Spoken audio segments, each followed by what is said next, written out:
कांग्रेस के पूर्व राष्ट्रीय अध्यक्ष राहुल गांधी एक बार फिर अपनी देशव्यापी यात्रा पर निकल पड़े हैं। इस बार वो मणिपुर से मुंबई तक की यात्रा करेंगे। इस दौरान वो एमपी से होकर भी गुजरेंगे। उनकी भारत जोड़ो न्याय यात्रा में मध्य प्रदेश में 7 दिन रहेगी। राहुल गांधी मध्य प्रदेश में 698 किलोमीटर बस से और पैदल चलेंगे। ये यात्रा मध्य प्रदेश के ग्वालियर, चंबल और मालवा के 9 जिलों से होकर गुजरेगी। राहुल राजस्थान के धौलपुर से होते हुए मुरैना से मध्य प्रदेश में प्रवेश करेंगे। यहाँ से यात्रा ग्वालियर, शिवपुरी, गुना, राजगढ़, आगरमालवा, उज्जैन, रतलाम से झाबुआ होते हुए राजस्थान के बांसवाड़ा में चली जाएगी। इस दौरान राहुल गांधी मध्य प्रदेश की 7 विधानसभा सीटों को कवर करेंगे। राहुल गांधी की ये यात्रा लोकसभा चुनाव के पहले होने जा रही है, इसीलिए इसके सियासी नफा नुकसान पर भी चर्चा होने लगी है। राहुल ने पिछली भारत जोड़ो यात्रा के दौरान महाराष्ट्र से मध्य प्रदेश में प्रवेश किया था। वो बुरहानपुर, खंडवा, खरगोन, इंदौर, उज्जैन और आगर मालवा होते हुए राजस्थान गए थे, लेकिन उनकी इस यात्रा का कांग्रेस को विधानसभा चुनाव में फायदा नहीं मिल पाया था। राहुल जहां से गुजरे वहां के 26 सीटों में से कांग्रेस 4 सीटें ही जीत पाई थी। बीजेपी इसी का हवाला देकर तंज कस रही है। भाजपा राहुल गांधी की न्याय यात्रा के मकसद पर भी सवाल उठा रही है। उसका कहना है कि राहुल गांधी अपना और कांग्रेस का अस्तित्व बचाने, जनता को दिग्भ्रमित करने नाम बदल बदल कर यात्राएं निकाल रहे हैं, लेकिन सबका हश्र एक ही होना है। वहीं कांग्रेस का कहना है कि राहुल गांधी अन्याय और विभाजनकारी व्यवस्था का विरोध करने निकले हैं और इसके सामाजिक राजनीतिक परिणाम कांग्रेस के पक्ष में होंगे।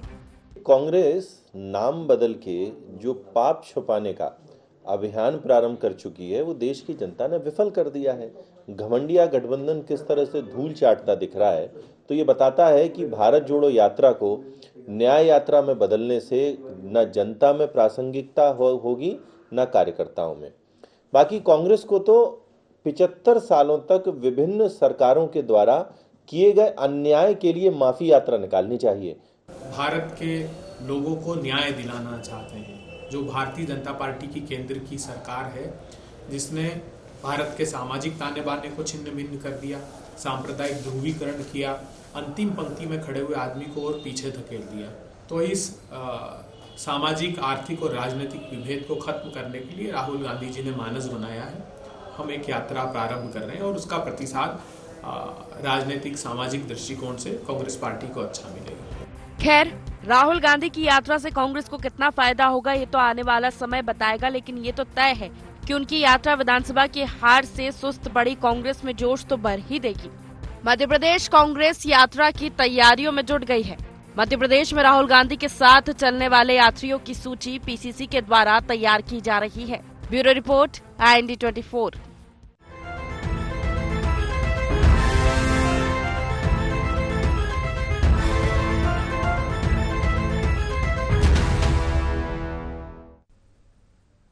नमस्कार, IND एजेंडा यात्रा से खुलेगी राह में आपका स्वागत है।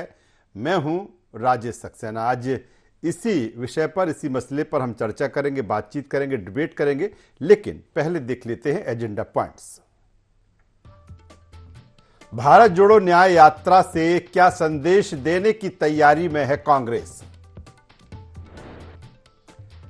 एमपी में कांग्रेस को कितनी ताकत दे पाएंगे राहुल गांधी? पिछली यात्रा के रिजल्ट रहे 0, इस बार कांग्रेस को क्यों बढ़ी है आस? विकसित भारत बनाम भारत जोड़ो न्याय यात्रा किसका चलेगा जोर?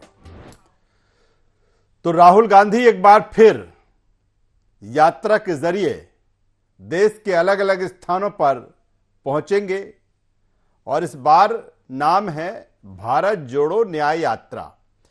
मध्य प्रदेश से भी ये यात्रा गुजरेगी। तकरीबन 7 लोकसभा सीटें कवर करेंगे राहुल गांधी। 7 दिन की यात्रा रहेगी, जितना भी वो यहां से निकलेंगे और जिस तरह से यात्रा रहेगी। पहली यात्रा, जिस तरह से बात की जाए भारत जोड़ो यात्रा पर, राहुल गांधी निकले थे और ये माना जा रहा था कि ये यात्रा कहीं ना कहीं कांग्रेस को और ताकत देगी और मजबूत बनाएगी।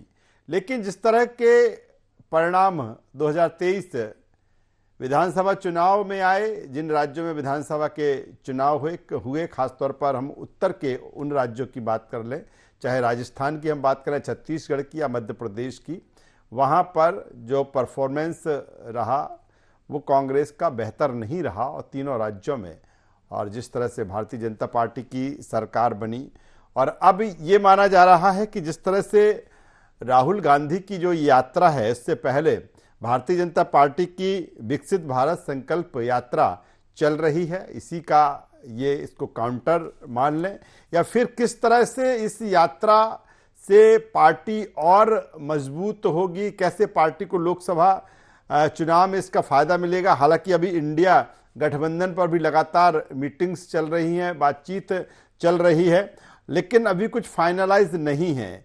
ऐसे में एक तरफ अगर भारतीय जनता पार्टी अब की बार 400 पार नारे के साथ में है, दूसरी तरफ कांग्रेस, चाहे राहुल गांधी की भारत जोड़ो न्याय यात्रा हो या फिर इंडिया गठबंधन को लेकर जिस तरह से कहा जा रहा है कि बहुत जल्द जो सीटों का बंटवारा है दलों के बीच में वो हो जाएगा, फिर एक चुनौती भारतीय जनता पार्टी और एनडीए को पेश की जाएगी। आज इसी मसले पर कि यात्रा से किस तरह से ये राह खुलेगी और ये यात्राएं हैं किसको कितना मजबूत करेंगी, क्या कांग्रेस वाकई अब राहुल गांधी की इस यात्रा के जरिए, क्योंकि वो कह रहे हैं भारत जोड़ो के साथ कहीं ना कहीं अलग अलग सेक्टर्स में जिस तरह से वो न्याय की बात कर रहे हैं, जनता को न्याय को लेकर उस पर फोकस्ड है। आज इसी पर चर्चा करेंगे, बातचीत करेंगे। चर्चा शुरू करें उससे पहले अपने मेहमानों से आपका परिचय करा देते हैं, तारुफ करा देते हैं, फिर इस चर्चा को आगे बढ़ाएंगे। 3 मेहमान इस चर्चा में हमारे साथ जुड़ रहे हैं। हमारे साथ में हैं अजय धबले जी, प्रदेश प्रवक्ता भारतीय जनता पार्टी, स्वागत है धबले साहब आपका। हमारे साथ में है पवन पटेल जी, महासचिव मध्य प्रदेश कांग्रेस, पवन जी आपका स्वागत है। और हमारे साथ में वरिष्ठ पत्रकार सुरेश शर्मा साहब भी जुड़े हुए हैं। सुरेश जी मैं आपका भी स्वागत करता हूं और सीधे पवन जी के पास में आ जाता हूं। पवन जी, पहले भारत जोड़ो यात्रा और अब भारत जोड़ो के साथ न्याय यात्रा भी है और कहा जा रहा है कि इससे कांग्रेस को बहुत आस है। तमाम जो मुद्दे आप उठाएंगे, राहुल गांधी आपके नेता अलग अलग स्थानों पर, और एक जो माहौल है लोकसभा चुनाव का वो बनेगा। लेकिन फिर भारतीय जनता पार्टी यहाँ पर सवाल ये खड़ा कर देती है कि पहले भी तो आप यात्रा पर निकले थे और जहाँ से आप यात्रा पर निकले थे तो 26 विधानसभा सीटों में सिर्फ 4 सीटें ही आप जीत पाए। क्या कहेंगे पवन जी? नहीं, देखिए, एक तो जो बोल रहे हैं कि पहले की यात्रा के लिए बता रहे हैं कि पहले की यात्रा कामयाब नहीं थी, उसका रिजल्ट 0 था, तो एक तो ये सब सरासर गलत है। नंबर 1 ये बताइए कि अगर हम बोलेंगे भारत जोड़ो और हम कांग्रेस पार्टी के हैं तो लोग हमारे साथ नहीं आएंगे, भारत के नाम पे नहीं आएंगे। हमारे में ज्यादा ताकत है कि भारत में ज्यादा ताकत? हमें लगता है कि भारत नाम में ऐसी ताकत है, भारत देश में ऐसी ताकत है, प्यार शब्द में ऐसी ताकत है, भाईचारे के शब्द में ऐसी ताकत है कि हर व्यक्ति उस ताकत के साथ जुड़ना चाहे। ये नहीं देखेगा कि राहुल गांधी की यात्रा इसलिए हम नहीं जुड़ेंगे, राहुल गांधी देश को जोड़ने की बात कर रहा तो हम तोड़ने की बात करेंगे। ये तो कहीं से औचित्य नहीं है। वो जिस एक नेक काम को लेकर के निकला है, मुझे लगता है भारतीय जनता पार्टी के लोगों को भी उसका प्रयास करना चाहिए, उसको आगे बढ़कर उस यात्रा का स्वागत करना चाहिए। अगर कोई बोल रहा भारत जोड़ो और भाजपा का है तो हम उसका विरोध करें, ये तो कहीं से औचित्य नहीं है। और जितने मकसद लेकर के राहुल गांधी चला था, अगर किसी व्यक्ति का देश और संविधान में आस्था है तो उन सब मकसद में उस व्यक्ति की हामी भरी होनी चाहिए। और ये जो बात उसको चुनाव से बार बार जोड़ देते हैं, भारतीय जनता पार्टी एक ऐसा कोई वर्ग बता दे जिस वर्ग के लिए उन्होंने काम किया हो। तड़ातड़ बस इनके मुंह से निकल गया कि हम 400 पार, कहे 400 पार भाई, एक वादे पूरे नहीं किए फिर भी 400 पार, 750 किसान मर जाएंगे फिर भी 450 पार। तो ये जो भारतीय जनता पार्टी के सफूके हैं वो सफूके हैं। हम अपना सकारात्मक दिशा में अपना प्रयास हम करते रहेंगे, बाबा साहब भीमराव अम्बेडकर के संविधान के हिसाब से चलते रहेंगे। जो दुखी पीड़ित शोषित है उनको हमारा नेता राहुल गांधी गले लगाता है, वो चलता रहेगा। जब तक इनका मैनेजमेंट है तब तक ये चुनाव जीतेंगे, लेकिन जिस दिन उस मैनेजमेंट का भंडाफोड़ होगा अपने आप पता पड़ जाएगा। ओबीसी को आरक्षण कांग्रेस ने दिया, ओबीसी इनके साथ है नहीं। युवाओं को रोजगार दिया नहीं, बोले पकौड़े चलो, युवा हमारे साथ है। किसानों की आय दुगनी की नहीं, किसान आत्महत्या कर रहा है। किसके दम पर ये जीत गए भैया? किसके दम पर बता देना है? चलिए आता हूं पवन जी, मैं आता हूं आपके पास, दोबारा आऊंगा अजय धबले साहब के पास में आ जाता हूं। अजय धबले साहब, राहुल गांधी एक बार फिर यात्रा पर निकल रहे हैं। पहले भारत जोड़ो यात्रा थी, अब भारत जोड़ो के साथ कहीं ना कहीं न्याय की वो बात कर रहे हैं। आपकी अगर बात की जाए, भारतीय जनता पार्टी की बात करें तो विकसित भारत संकल्प यात्रा पर पार्टी है, पहले ही निकल चुकी है। अब यात्रा टू यात्रा, यात्रा वर्सेस यात्रा ये चल रहा है, किस रूप में देखते हैं इसे? जी राजेश जी, पहली बात तो अगर आप किसी यात्रा पे निकले हो तो यात्रा उद्देश्यपूर्ण होनी चाहिए, ना कि राजनीतिक उद्देश्य होना चाहिए। रही बात राहुल गांधी जी की भारत जोड़ो न्याय यात्रा की, तो राहुल गांधी जी को पहले कांग्रेस जोड़ो यात्रा निकालनी चाहिए और न्याय यात्रा की जगह राहुल गांधी जी को जो देश के साथ में 70 वर्षों तक अन्याय किया है उस अन्याय के लिए माफी मांगनी चाहिए। राजेश जी, राहुल गांधी जी यात्रा निकाल रहे हैं नॉर्थ ईस्ट से, मणिपुर से यात्रा निकाल रहे हैं, लेकिन और यात्रा का उद्देश्य बता रहे हैं आर्थिक, सामाजिक और राजनीतिक। अब राजेश जी, राहुल जी को पहले तो नॉर्थ ईस्ट से माफी मांगनी चाहिए कि इतने वर्षों तक के नॉर्थ ईस्ट के साथ में जो आर्थिक विषमता रही, नॉर्थ ईस्ट के साथ में जो अन्याय किया गया है, उसके लिए राहुल गांधी जी माफी मांग ले। देश के इतिहास में पहली बार अगर कोई प्रधानमंत्री 50 बार से अधिक नॉर्थ ईस्ट में गया तो आदरणीय प्रधानमंत्री श्री नरेंद्र मोदी जी है। नॉर्थ ईस्ट का चहुमुखी विकास अगर किसी सरकार के नेतृत्व में हुआ है तो प्रधानमंत्री श्री नरेंद्र मोदी जी की सरकार है। रही बात सामाजिक उद्देश्य है जो इस यात्रा का, इनकी सामाजिक में ये जातिगत जनगणना की बात कर रहे हैं, देश को जात पात में लड़ाने की बात वहां से निकल के आ रही है, तब कहां से भारत में न्याय होगा और कहां से सामाजिक न्याय स्थापित होगा। तीसरी बात राजनीतिक न्याय की कर रहे हैं। राजनीतिक न्याय जब तक के देश में और कांग्रेस में गांधी परिवार का ही बोलबाला रहेगा तो कहां से ये न्याय प्रतिस्थापित कर पाएंगे राजनीतिक। राजनीति बड़ी महत्वपूर्ण बात है। जेएनयू में जब वहां के तथाकथित स्टूडेंट एक्टिविस्ट जब धरना दे रहे थे और नारे लग रहे थे, भारत तेरे टुकड़े होंगे इंशाअल्लाह इंशाअल्लाह, उन नेताओं के साथ में राहुल जी जाते हैं और फिर से उन लोगों का समर्थन करते हैं, तो आपको लगता है इस देश में भारत जोड़ने की बात राहुल गांधी जी के मुंह से अच्छी लगती है? इस देश में राजेश जी 70 वर्षों तक आर्टिकल 370 संविधान का हिस्सा रहा है, जो कश्मीर को भारत से अलग करने की बात करता था, जो आर्टिकल भारत को कश्मीर में अपनी टेरिटरी भी मानने से मतलब बहुत सारा डिफरेंशिएट करता था। 70 वर्षों तक संविधान से 370 हटाने का कांग्रेस ने कभी काम नहीं किया, और जब भारतीय जनता पार्टी ने यह संकल्प किया कि 370 आर्टिकल 370 को हम एब्रोगेट करेंगे, तब पूरे संविधानिक मान्यताओं के साथ में इसको लाया गया, तो कांग्रेस समेत सभी विपक्षी दलों ने इसका विरोध किया। तो आपको लगता है कांग्रेस के मुंह से भारत जोड़ने की बात? धबले साहब, आऊंगा दोबारा आपके पास में आता हूं। वरिष्ठ पत्रकार सुरेश शर्मा साहब हमारे साथ में है। सुरेश जी, जिस तरह से अब यात्रा, कोई ये पहला मौका नहीं है, या चाहे हम भारतीय जनता पार्टी की बात कर लें या हम फिर कांग्रेस की बात करें, इस तरह की तमाम सारी यात्राएं निकलती रही हैं, लेकिन फिर सवाल इस बात को लेकर है कि जब यात्रा पर निकलते हैं तो कहीं ना कहीं उद्देश्य होता है। जब फिर राजनीति में है, सियासत में है, तो कहीं ना कहीं उद्देश्य वही कि पहले यात्रा निकली, कहीं ना कहीं जो चुनाव थे 2023 में कई विधानसभा क्षेत्रों में सीधा उससे जोड़ा गया, अब लोकसभा चुनाव में है। राहुल गांधी एक बार फिर यात्रा में है, लेकिन इस बार भारत जोड़ो की जगह न्याय यात्रा का शब्द भी इसमें जुड़ गया है।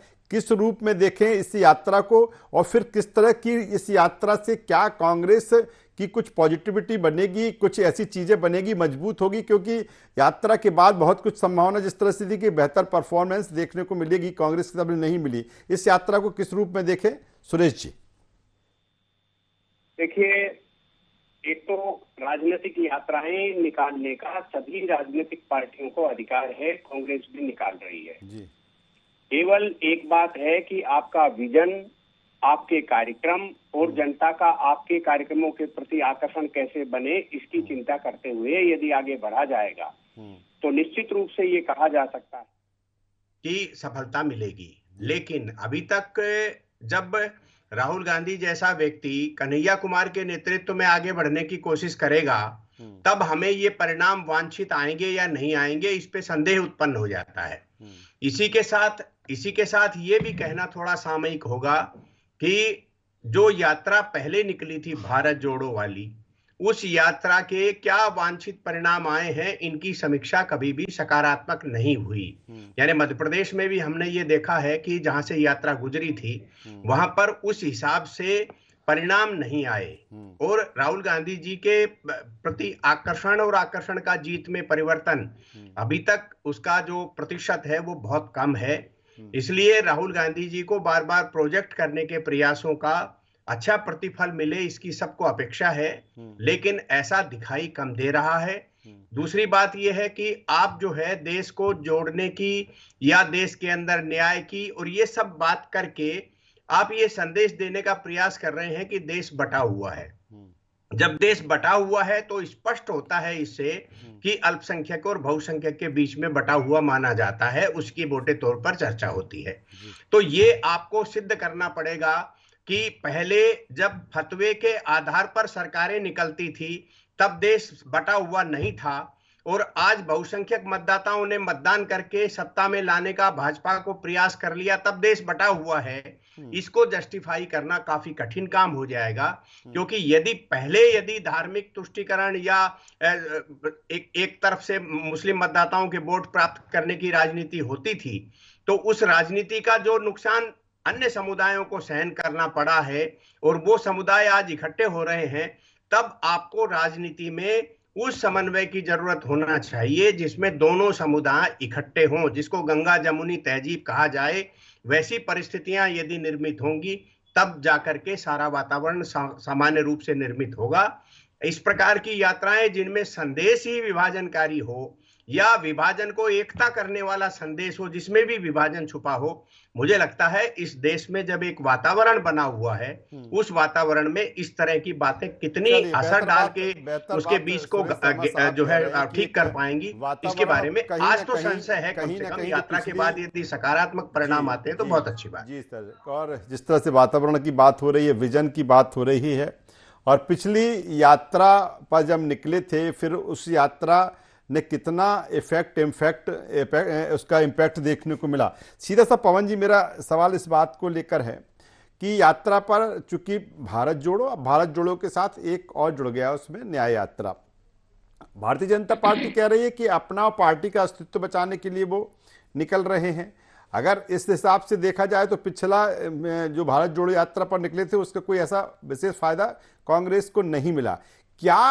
क्या अंतर अब भारत जोड़ो के बाद सिर्फ न्याय यात्रा जुड़ा है कि कहीं ना कहीं अब एक विजन, जिसकी बात सुरेश शर्मा साहब कर रहे थे कि एक विजन भी है और जो पिछले यात्रा की समीक्षा भी हुई कि नहीं अब इस तरह से और इसको डिजाइन करना है, और पूरे अब देश में यात्रा निकल रही, तो एक माहौल कांग्रेस के प्रति, जाहिर सी बात है जब इतनी बड़ी यात्रा पर निकलेगी तो कांग्रेस के प्रति, पार्टी के प्रति मजबूती के लिए एक यात्रा आगे बढ़े। क्या कुछ चीजें रही हैं कि सिर्फ नाम है कि तमाम सारे विजन भी है इसके साथ में?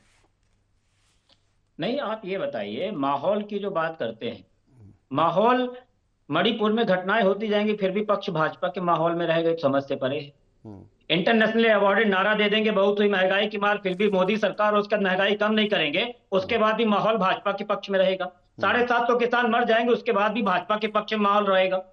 महंगाई कम नहीं करेंगे, सारे किसानों क्या दुगनी करने का झूठा वादा करेंगे, उसके बाद पक्ष भाजपा के माहौल में रहेगा। ये तो बहुत समझ से परे है कि कैसा माहौल है कि मोदी जी से मुख के निकल गया तो मतलब निकल गया। हम बोल दिए, जनता की नब्ज को कांग्रेस समझ नहीं पा रही। अरे जनता की नब्ज को नहीं सकते ना जी। मैं बोल रहा हूँ आज हर व्यक्ति को सोचना चाहिए। देख लीजिएगा, मैं आज बहुत छोटा सा व्यक्ति हूँ, बहुत छोटा सा कार्यकर्ता हूँ, लेकिन मेरी इस बात को याद रखिएगा कि जिस ओर हमारा देश जा रहा है बहुत अपने स्वास्थ्य के लिए हानिकारक हो रहा है। मैं कहता हूँ अपनी टीवी में लाइव करिए। मैं 100 लोगों को फोन लगाता हूँ मध्य प्रदेश में, 100 में 80 लोग ना बोले कि कांग्रेस की सरकार बननी चाहिए, तो बताइएगा कैसे माहौल चेंज हो जाता है। एक वर्ग के लिए आपने किया नहीं, बतौलेबाजी हर बार की, पिछले चुनाव के जुमलों को अगले चुनाव में यूज नहीं करना, फिर भी आपकी सरकार बनती जाएगी। गजब का तमाशा मचा हुआ है।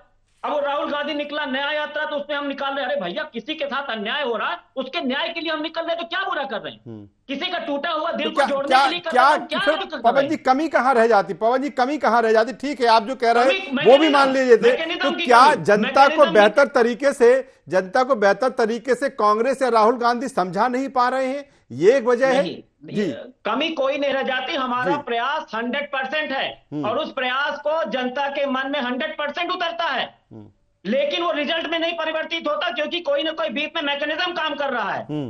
हम बताएं, अच्छा राजेश यादव बताइए, हम बोलेंगे कि एक राजेश यादव में गया था, एक व्यक्ति दुखी था, उसको मैंने गले लगा लिया, तो आपको अच्छा नहीं लगेगा? समझ से परे। और अभी भारतीय जनता पार्टी के मित्र बहुत बड़ी जब आप कहते हैं कि कोई मैकेनिज्म काम कर रहा है और जनता समझ रही है, लेकिन अपन उसको रिजल्ट उलट आ रहे हैं, तो फिर इस तरह से जो यात्रा निकलती हैं और आप पहले ही आपका प्रोडिक्शन है, पहले से वनस्थिति बन जाती है कि एक मैकेनिज्म काम कर रहा है, तो फिर ऐसी यात्राओं का भी फिर कोई औचित्य नहीं है उस दृष्टि से देखे, आपकी ही बात मान लिया जाए। हो ना हो, देखिए औचित्य ना हो, जब तक तानाशाही के संविधान होते रहे तो ताना शासन औचित्य नहीं होता। लेकिन हर व्यक्ति को प्रयास करते रहना चाहिए। हम अन्याय के खिलाफ लड़ाई लड़ते रहेंगे, किसी ना किसी मैकेनिज्म टूटेगा, उस दिन पूरी अच्छी तरह से जनता की भावनाएं बाहर आएंगी। अभी भारतीय जनता पार्टी के क्या पवन जी ये जो मैकेनिज्म है कि ये खास क्षेत्र में है, क्योंकि जब कर्नाटक आपके पास में आता है, जब हिमाचल प्रदेश आपके पास में आता है, तो वहां मैकेनिज्म बदल जाता है, वो आपके फेवर में हो जाता है। यही तो सोचने वाली बात, यही तो बोले ना, हम कहते हैं 230 की सीट में कर 230 सीटें आ जाएंगी। चलिए मैं सुन रहे हैं, अजय धबले साहब सुन रहे हैं, जवाब ले लेता हूं। अजय धबले साहब, अजय जी बोल रहे थे कि भारत टेढ़े टुकड़े टुकड़े वाली बात की थी, भारत जोड़ो यात्रा को बदनाम करने का प्रयास किया गया था। तो जब इनकी प्रदेश और देश में सरकार थी, जिस किसी व्यक्ति ने भारत तोड़ो और पाकिस्तान जिंदाबाद के नारे लगाए, उसको अंदर क्यों नहीं किया? अंदर नहीं किया मतलब इनके द्वारा प्रायोजित लोग गए थे, वो लोग थे। आज कैसी सरकार है, कोई भी हो, कांग्रेस का और भाजपा को उसको अंदर करिए जो पाकिस्तान जिंदाबाद बोल रहा है। बस बतौलेबाजी करेंगे टीवी चैनल में, उसको अंदर नहीं करे, कार्रवाई करके उसको अंदर कर दो, नजीर कायम करो कि पाकिस्तान जिंदाबाद बोलो, इसको हमने अंदर कर दिया, बस टीवी डिबेट करेंगे, निर्णय नहीं लेंगे। अरे भैया, यात्रा में आपके द्वारा प्रायोजित किए लोग गए थे, सिंपल सा डिसाइड होता है इस बात से। चलिए धबले साहब को जवाब ले ले। धबले साहब बता दीजिए। पहली बात तो राजेश जी, आज भी मुझे नहीं लगता कि पवन जी मध्य प्रदेश में जो बहुत बुरी हार हुई है उसकी हताशा निराशा से बाहर निकले। देखिए, आप अगर आप यात्रा पे निकले तो आपका उद्देश्य बड़ा क्लियर होना चाहिए। फिर भी आज आप कह रहे हैं कि देश में मैकेनिज्म है, तो मैकेनिज्म है देश में, देश की जनाकांक्षाओं की सम्मान करने वाली व्यक्ति का मैकेनिज्म है, मोदी जी की गारंटी का मैकेनिज्म है, और देश के भाजपा के भरोसे का मैकेनिज्म है। कांग्रेस को यह समझना पड़ेगा देश चाहता क्या है। देश आपसे ऐसे स्टैंड पे आपका क्लियर, आज देखिए देश में रामलला की प्राण प्रतिष्ठा हो रही है, देश चाहता है कि देश का मुख्य विपक्षी दल उस चीज पर क्या बात रख रहा है। देश ये सुनना चाहता है कि कांग्रेस अगर न्याय यात्रा निकाल रही है तो न्याय किसके साथ में करना चाहती है। 1984 में हजारों सिखों की नृशंस हत्या कर दी गई सिर्फ अपनी एक नेता के महिमा मंडन के लिए। तब देश ने देखा कि न्याय हुआ कि अन्याय हुआ। देश ने यह भी देखा है जब 1992 में चुनी हुई सरकारें गिरा दी गई सिर्फ रामलला की राम भक्ति के लिए, तब देश ने देखा है कि चुनी हुई सरकारों के साथ में किस तरह से अन्याय हुआ है। करोड़ों लोगों के मैंडेट के साथ में कांग्रेस ने किस तरह से खिलवाड़ किया। 1975 में इमरजेंसी लगा दी थी, तो देश ने यह भी देखा है कि कांग्रेस का नेतृत्व किस तरह से अराजकता का फैलाने के लिए अन्याय करते रहा है। तो आपको इन सारी चीजों के लिए 70 वर्षों तक के देश के साथ जो अन्याय हुआ है ना, उस अन्याय के लिए माफी यात्रा निकालनी चाहिए। देश को जो तोड़ने का काम किया उसके लिए आपको माफी यात्रा निकालनी चाहिए। आप देश के संविधान में आर्टिकल 370 70 वर्षों तक रहा, 370 वर्षों तक रहा, उसके लिए आपको देश से माफी मांगनी चाहिए। आप तब आपने देश तोड़ने की बात की थी कि देश के संविधान में कश्मीर को भारत से अलग करने वाला एक आर्टिकल इतने वर्षों बाद भी रहा, आपको उसके लिए माफी मांगनी चाहिए। ये आपने देश तोड़ने की बात कही है। आज आप देखिए कर्नाटक में इनकी सरकार है, 30 वर्षों पूर्ण प्रकरण उखाड़ रहे हैं राम सेवकों के, और वो कार सेवकों पर प्रकरण बनाकर उन्हें जेल में भरा जा रहा है। यह देश तोड़ने की बात होती है, यह अन्याय होता है। पवन जी, ये समझना पड़ेगा। और आप जो मैकेनिज्म की बात कर रहे हैं, वास्तव में ये मैकेनिज्म है। आप देश की जनभावनाएं समझ नहीं रहे। आप नेता को रिलॉन्च पे रिलॉन्च उसका रिस्टार्ट करवाते जा रहे हैं, लेकिन उस नेता को बताइए कि देश क्या है। और इतने वर्षों तक भी वो देश को समझने की बात कर रहा है, तो मुझे नहीं लगता है कि कांग्रेस को लीडरशिप को सही में जागना पड़ेगा। और नेता को लॉन्च करने से अच्छा है कि आपकी पार्टी खुद समझे कि अब वास्तव में देश को हकीकत में जानने का समय आ गया, और वो सब जानने के बाद चुनाव में जाइए, निश्चित रूप से आपको कभी ना कभी सफलता मिलेगी। सुरेश शर्मा साहब से आखिरी कमेंट्स मैं लूंगा। सुरेश शर्मा साहब, राहुल गांधी बिल्कुल जिस तरह से न्याय यात्रा पर हैं भारत जोड़ो के बाद में, लेकिन पवन जी जिस तरह से कह रहे हैं कि कोई जो मैकेनिज्म है, और यही कारण है कि उनकी जो इस तरह की यात्राएं हैं वो उसके जो उनको परिणाम मिलना चाहिए वो नहीं मिलते। तमाम सारी चीज़ें हैं, कांग्रेस की तमाम सारी दलीलें हैं। क्या मान लिया जाए सुरेश शर्मा साहब की? ठीक है, एक तरफ तो चूंकि जब एक उद्देश्य यही है कि जब यात्रा पर निकले हैं कि उससे पार्टी मजबूत हो, जब मजबूत हो तो उसका रिजल्ट भी बेहतर मिले, उसके परिणाम भी बेहतर मिले जब चुनाव में कांग्रेस मैदान में आए। क्या इसका दूसरा ये भी पक्ष हो जाता है कि कहीं ना कहीं कि इस तरह की जब हार मिलती है तो जो कार्यकर्ता हैं, जाहिर सी बात है उनका हाथ निराशा लगेगी, तो क्या ये भी उद्देश्य रहा इस यात्रा का है कि नहीं उनको चार्जअप किया जाए, उनको मोटिवेट किया जाए कि नहीं हम फिर से उठ खड़े हों, और फिर चूंकि अब लोकसभा चुनाव है तो जाहिर सी बात है कि कुछ ना कुछ तो फिर और मजबूती के लिए करना है। सुरेश शर्मा साहब, देखिए, इस प्रकार की यात्राओं से कार्यकर्ता का मूवमेंट तेज होता है और संगठन ताकतवर बनता है, इसमें किसी को संदेह नहीं करना चाहिए जी। दूसरी बात यह है कि राहुल गांधी जी एक बहुत बड़ी पार्टी के, बहुत बड़े परिवार के बड़े व्यक्ति हैं। देश का प्रत्येक व्यक्ति उनको जानता है।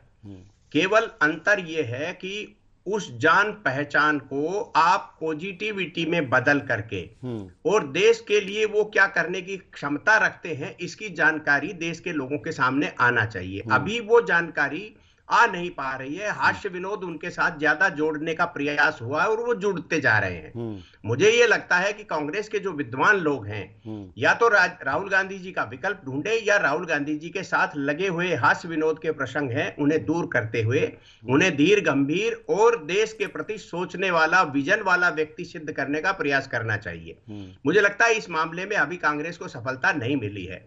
मैं ये निश्चित रूप से चाहता हूं कि कांग्रेस एक ताकतवर पार्टी बने, विपक्ष के रूप में भी और सरकार के रूप में भी।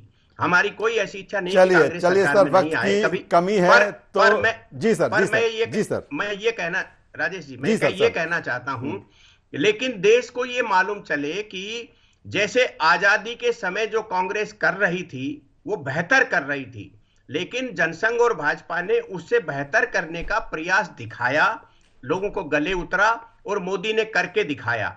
अब कांग्रेस के राहुल गांधी जी या अन्य जो लीडरशिप है वो मोदी की वर्तमान नीतियों से चलिए, बेहतर बात सुरेश शर्मा साहब आप कह रहे हैं वक्त की चूंकि कमी है। तीनों मेहमानों का यहाँ पर मैं धन्यवाद करता हूँ, शुक्रिया करता हूँ। तो एक बार फिर राहुल गांधी यात्रा पर हैं और देखना होगा कि इस यात्रा से इस बार जो आगे की जो राह है वो राह है लोकसभा चुनाव की कितनी खुलती है कांग्रेस के लिए, कांग्रेस कितनी मजबूत होती है। और जिस इरादे के साथ और जिस उद्देश्य के साथ राहुल गांधी निकले हैं, हालांकि विधानसभा चुनाव के जो परिणाम रहे हैं वो अच्छे नहीं रहे हैं, क्या इस यात्रा के बाद कुछ और ताकत के साथ कांग्रेस लोकसभा चुनाव में दिखेगी, ये देखने वाली बात होगी। IND एजेंडा में बस इतना ही। IND 24 पर खबरों का सिलसिला लगातार जारी है, आप बने रहिए हमारे साथ। नमस्कार।